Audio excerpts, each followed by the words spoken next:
दोस्तों नमस्कार, मैं हूं पंडित अवनीश दुबे और आप सभी देख रहे हैं आपका अपना यूट्यूब चैनल ट्रांसपोर्ट टाइम्स। दोस्तों आज की इस वीडियो में मैं आप सभी को बताऊंगा भारत में कैसे काम करते हैं टोल प्लाजा। जी हाँ दोस्तों, वीडियो शुरू करने से पहले अगर आप सभी मेरे इस चैनल पर नए हैं तो कृपया इस चैनल को सब्सक्राइब करें और बेल आइकन की घंटी को जरूर प्रेस करें। दोस्तों, राष्ट्रीय राजमार्ग यानी राष्ट्रीय नेशनल हाईवे, हम सभी उससे गुजरते हैं और अलग अलग टोल प्लाजा पर पैसे भी देते हैं।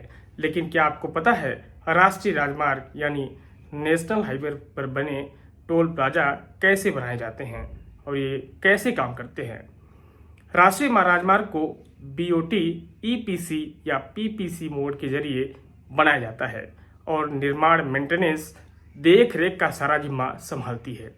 सरकार की भरोसेमंद एजेंसी राष्ट्रीय राजमार्ग प्राधिकरण यानी national highway authority of India, जिसे हम NHAI के नाम से जानते हैं।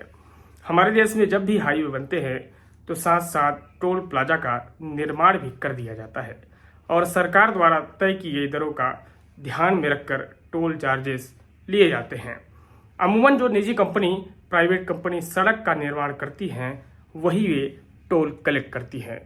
यहाँ ये बताना जरूरी है कि टोल कलेक्शन के लिए एक नियम सीमा भी तय की जाती है। अगर NHTIS की वेबसाइट चेक करते हैं तो आपको देश भर के टोल प्लाजा की जानकारी आसानी से मिल जाती है और ये भी मालूम चल जाता है कि उन्हें किस मोड के तहत बनाया गया है।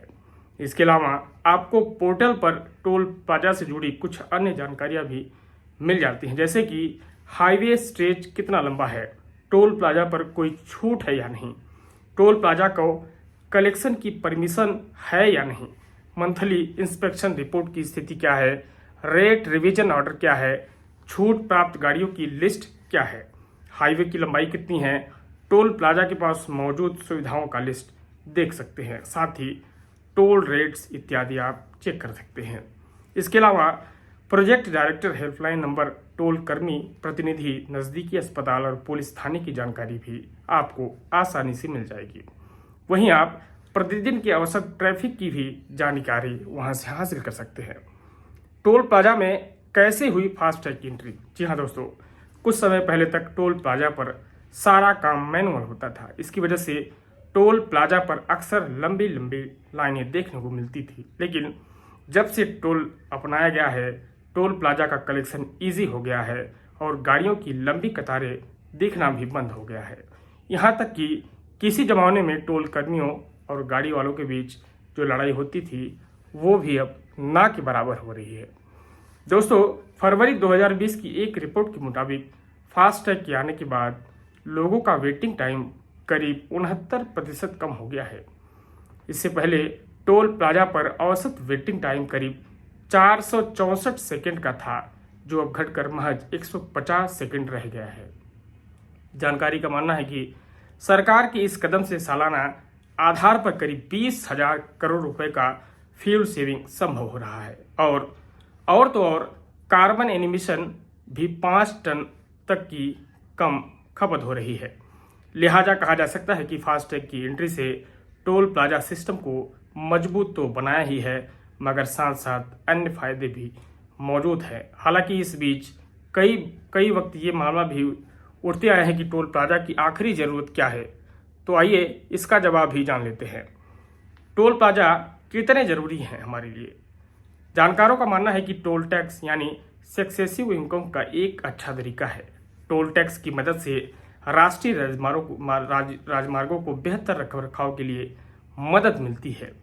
ऊपर से पूरी प्रक्रिया के स्वायत्त यानी ऑटोमेटिव बनी रहती है। इसके अलावा बार बार सरकारी प्रक्रिया से गुजरना नहीं होता है और रेवेन्यू जनरेशन भी होता रहता है, जिसमें अनलिमिटेडली सड़कों की मेंटेनेंस मदद मिलती है।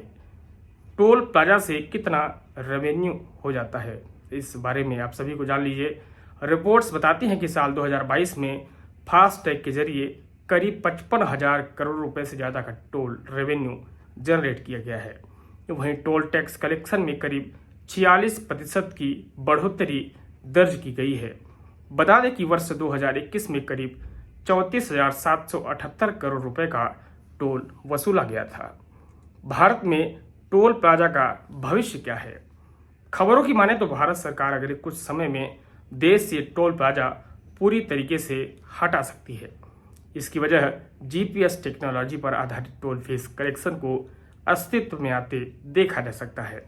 माना जा रहा है कि गाड़ियों के मूवमेंट के साथ ही आपके बैंक अकाउंट से निर्धारित टोल खुद ब खुद कट जाएगा और आपको एक सेकंड के लिए भी कहीं नहीं रुकना पड़ेगा।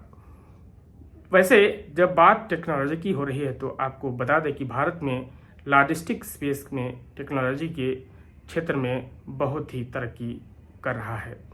दोस्तों, इस वीडियो में इतना ही। अगर वीडियो आप सभी को पसंद आया हो तो इस वीडियो को लाइक करें, शेयर करें और अपने सभी सगे संबंधियों तक इस वीडियो को अवश्य पहुंचाएं और जाते जाते कमेंट करके अवश्य बताइए वीडियो आप सभी को कैसा लगा। धन्यवाद।